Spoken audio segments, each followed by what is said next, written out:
I was listening to the radio today, and Toys R Us is no more.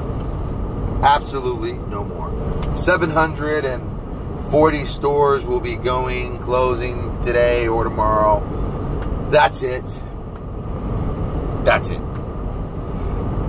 The crazy thing for me is that I'm a product of that Toys R Us. Anyone over 40 years old, we grew up in Toys R Us. Other companies, they had toys, but nothing like Toys R Us.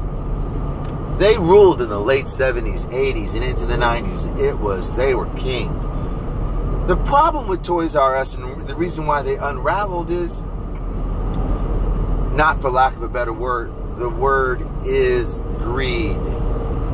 Here's a company that was king. They were operating in the black for years. When new competition came along, like Target, Kmart had been around, but they started picking up more with their toys. And then the advent of the online shopping came. What they did not do was change their practices, their platform. They still made the same amounts of money, untold millions. And they never backed up from that type of platform. And watch their business just dwindle away, their market share just go away. No one said, let's make less money. No one said that.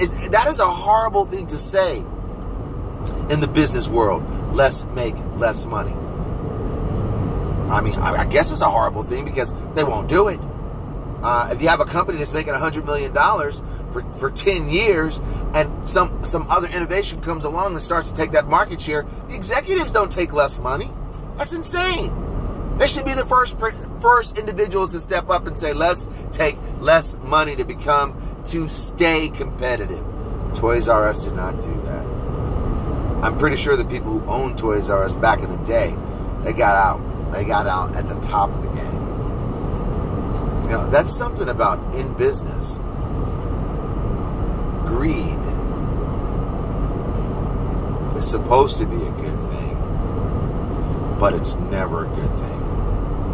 I mean, we can harken back to watching Wall Street with Michael Douglas and Charlie Sheen. And my God, that guy was a monster. But it came back to bite him in the ass. He never changed his platform. So greed ultimately was not good. And you find that happening in companies like Toys R Us. And they're not alone in America, companies that leave or go out of business because they don't want to change their bottom line, what they take home. That's just something to remember when you get into business today. You know, have some passion. Definitely have business sense about what you're doing. Definitely understand the market, the demand for your product and or service. Realize who your competition is. Realize if you don't have any competition, you're a newbie with your product or service, that's going to be a hard trail, but that's okay. You can make it through. What you have to realize is that if you do have a product and or service that becomes popular, you will come into what's called competition. So if you're lucky enough to be on top of the hill for a while and making good money for yourself, and competition does start to come along, take it serious. They could very well put you out of business. If you don't put yourself out of business by not understanding, you might have to change your platform. That's just one of those things you think about. Now, along with a message like that, it's a wonder that people would want to work for themselves. There's a freedom when you work for yourselves. I mean, everybody wants to be, well, I'll take that back. Not everybody wants to be an entrepreneur. It's a hard road. It's a hard road to make a product, to make a product from your thought. Put it on paper. Take it to some engineers. Take it to some manufacturers. Make it and sell it. That's an arduous task. It's not fun. And more than likely, that particular product will not be successful.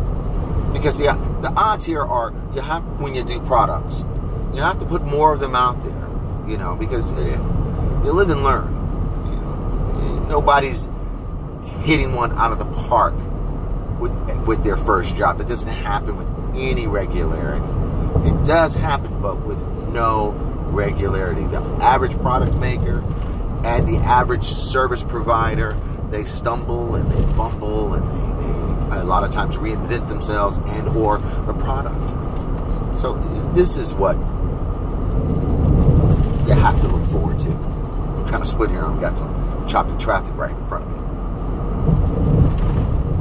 But to wrap this up,